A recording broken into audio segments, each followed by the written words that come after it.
Voilà, une femme qui pousse au suicide son homme tous les jours pendant des années, et un beau jour, le mec, il lui met une gifle, une seule fois, ou il tente de la violer une seule fois, ben, il risque 15 ans de prison.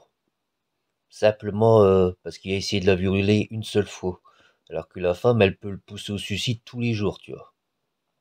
Donc voilà, si votre femme elle essaye de vous pousser au suicide tous les jours, bah voilà, tu lui mets une gifle et après tu mens devant les policiers en disant que tu lui as pas mis de gifle parce que sinon bah t'as un casier et après tu peux plus faire certains métiers et puis surtout si t'as envie de violer ta femme, bah parce qu'elle te pousse au suicide tous les jours, bah surtout ne dis pas aux policiers que t'as essayé de la violer, hein, d'accord? Parce que là c'est 15 ans de prison.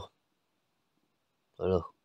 Et Jésus n'a jamais dit que tu n'as pas le droit de commettre des adultères. Si tu quittes ta femme pour te marier avec une autre, t'es adultère. Mais Jésus ne dit pas tu n'as pas le droit d'être adultère. Et en plus, voilà, si t'as épousé une femme qui avait une certaine mentalité et après elle a complètement changé, donc cette femme-là n'existe plus spirituellement. Cette femme que t'as épousée, elle est morte.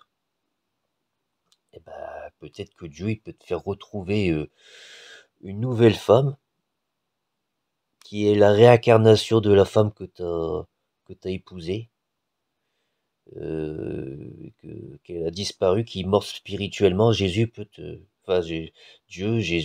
faire retrouver une nouvelle femme qui est encore plus pure que celle d'avant, qui est encore plus parfaite que la femme que t'as épousée au début, celle que t'aimais, qui après a complètement changé et qui est morte spirituellement. Bah, Dieu peut te faire retrouver la réincarnation de ta femme et encore plus pure qu'avant, tu vois. Une réincarnation comme si, je sais pas comment vous voyez un peu les choses, tu vois. Elle serait dans un autre pays et tu irais la chercher.